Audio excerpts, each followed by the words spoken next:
चल निकल जा इस घर से। अब इस घर में तेरी कोई जरूरत नहीं है।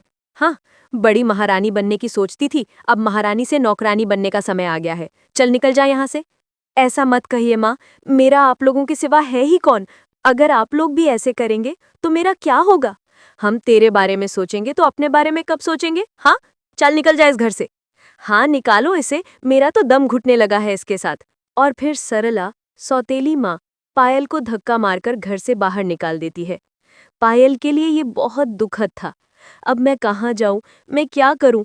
हे भगवान, मेरा तो जीने का मन ही नहीं कर रहा है। पायल बस रोती रहती है। आसपास के लोग उसे आते जाते हुए देखते रहते हैं। कुछ लोग उसे समझाते भी हैं। उनमें से एक कांता देवी भी थीं। देखो बहन, माना तुम्हारे साथ गलत हुआ है और गलत भी हो रहा है, लेकिन हिम्मत हार जाने से कुछ नहीं होगा। तुम इन लोगों से दूर चली जाओ, लेकिन इस तरह हिम्मत मत हारो और दूसरों के भरोसे में मत रहो। वो महिला पायल को समझाकर चली जाती है। लेकिन पायल तो जैसे हिम्मत हार चुकी थी। वो वहीं पर सड़क पर बैठे बैठे रोती रहती है। रोते रोते उसे शाम हो जाती है और वो सोचती है, अब कुछ नहीं रहा मेरे जीवन में। इस तरह बेकार जीवन जीने से अच्छा है मैं अपने प्राण त्याग दूं। मैं जंगल के पास जाकर नदी में कूदकर अपने प्राण त्याग दूंगी। ये सोच पायल जंगल की ओर निकल पड़ती है।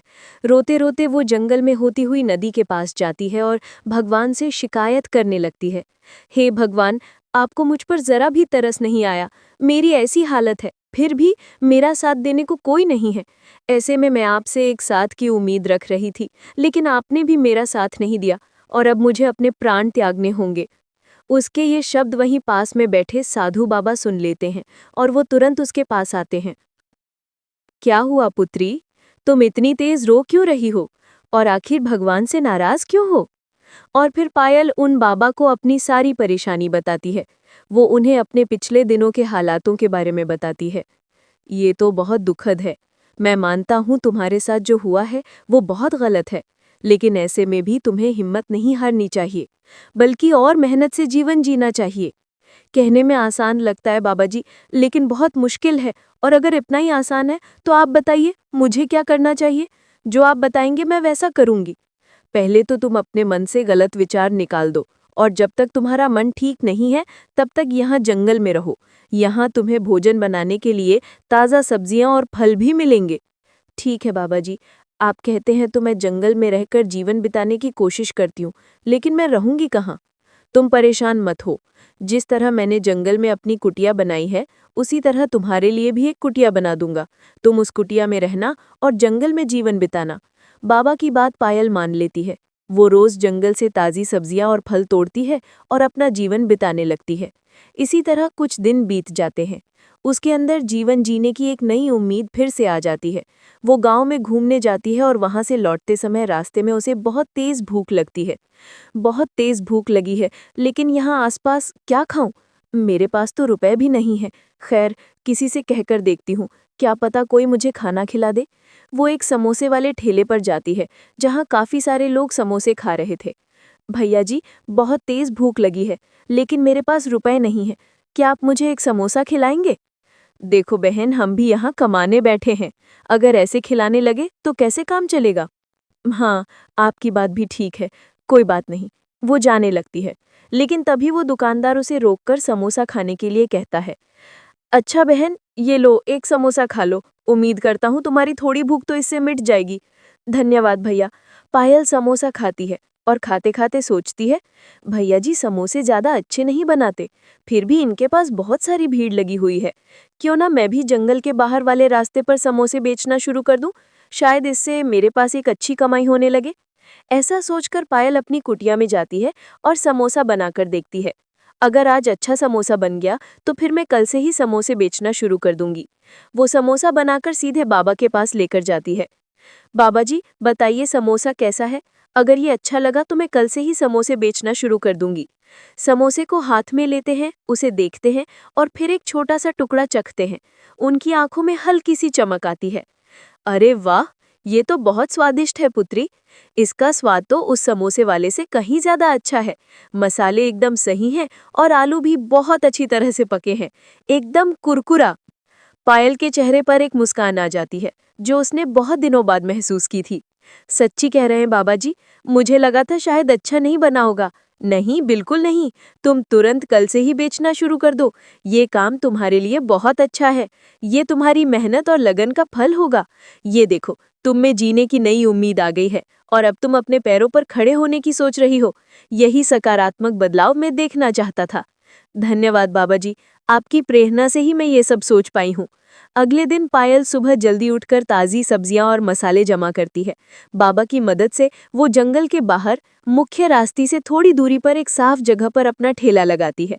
वो बहुत ही स्वादिष्ट समोसे बनाती है और शाम तक उसके सारे समोसे बिक जाते हैं। लोगों को पायल के हाथ के समोसे का स्वाद बहुत पसंद आता है। पहले दिन की अच्छी कमाई देखकर पायल की आंखें भर आती हैं। ये रुपए उसकी मेहनत के थे, किसी की दया के नहीं। वो भागकर बाबा के पास जाती है और उन्हें सारे पैसे दिखाती है। बाबा जी, देखिए, मेरी पहली कमाई सब आपके आशीर्वाद से हुआ है। ये तुम्हारे आत्मविश्वास और तुम्हारी मेहनत का फल है पुत्री। अब तुम्हें किसी के आगे हाथ फैलाने की जरूरत नहीं है, न ही हिम्मत हारने की। यही कर्म है जो तुम्हें जीवन में आगे बढ़ाएगा। पायल उस दिन से रोज समोसे बेचने का काम करती है। जल्द ही उसके समोसे की प्रसिद्धि आसपास के गांव तक फैल जाती है और उसकी कमाई बहुत अच्छी होने लगती है। वो जंगल में अपनी कुटिया को और भी बेहतर बनाती है और आत्मनिर्भरता का जीवन जीती है। पायल की समोसे की दुकान जंगल वाली समोसे के नाम से आसपास के गांव में बहुत प्रसिद्ध हो चुकी थी। उसकी कमाई अब इतनी अच्छी थी कि उसने जंगल के किनारे अपनी छोटी कुटिया की जगह गांव के मुख्य रास्ते पर एक छोटी पक्की दुकान बना ली थी। साधु बाबा भी ये सब देखकर बहुत प्रसन्न थे। एक दिन जब पायल अपनी दुकान पर समोसे तल रही थी तो उसके पास एक बड़ी महंगी कार आकर रुकी। कार से एक बहुत ही संभ्रांत और सूट पहने हुए महिला उतरी, जो दिल्ली की एक जानी मानी फूड ब्लॉगर मिसेज नैना शर्मा थी। नैना शर्मा ने पहले तो पायल को हैरानी से देखा। एक सादी सी जगह, लेकिन लोगों की लंबी कतार। उन्होंने समोसा खाया और तुरंत अपने मोबाइल पर लाइव वीडियो रिकॉर्ड करना शुरू कर दिया। दोस्तों, मैं इस वक्त हूँ गुजरात के एक छोटे से गांव के बाहर। यहाँ जंगल वाली समोसे नाम की दुकान है, जहाँ की कहानी मुझे बहुत छू गई। ये महिला पायल अपने दम पर ये काम कर रही हैं और यकीन मानिए, इनके समोसे का स्वाद आउट ऑफ द वर्ल्ड है। हर समोसे में एक अलग जान है, वो घर का प्यार और वो क्रिस्पीनेस है जो बड़े बड़े रेस्टोरेंट में नहीं मिलेगी। नैना शर्मा का वो वीडियो रातों रात वायरल हो गया।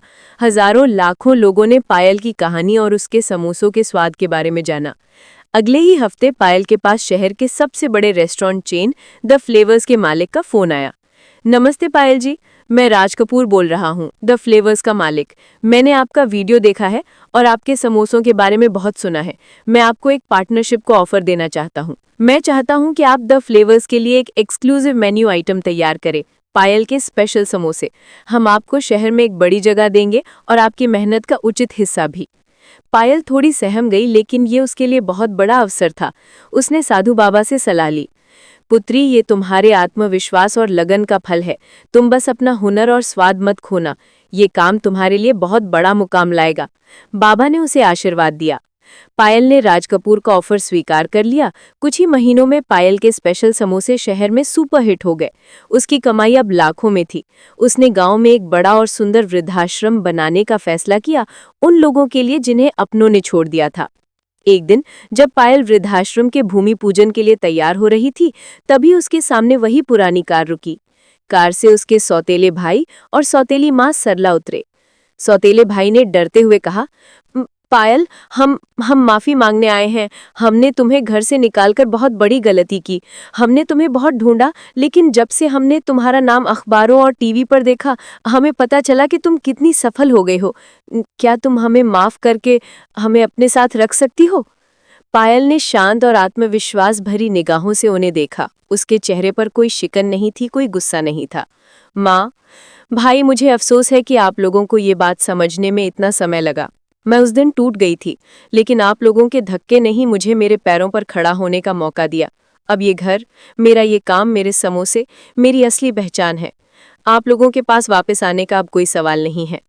हाँ, बड़ी महारानी बनने की सोचती थी, अब महारानी से नौकरानी बनने का समय आ गया है। सरला की ये शब्द पायल को याद थे, लेकिन अब जवाब बदल चुका था। पायल ने मुस्कुराते हुए कहा, मैं तब भी महारानी नहीं थी, लेकिन आज मैं जरूर अपनी जिंदगी की मालिक हूँ। पायल ने उन्हें विनम्रता से जाने को कहा और अपना वृद्धाश्रम बनाने का काम शुरू कर दिया।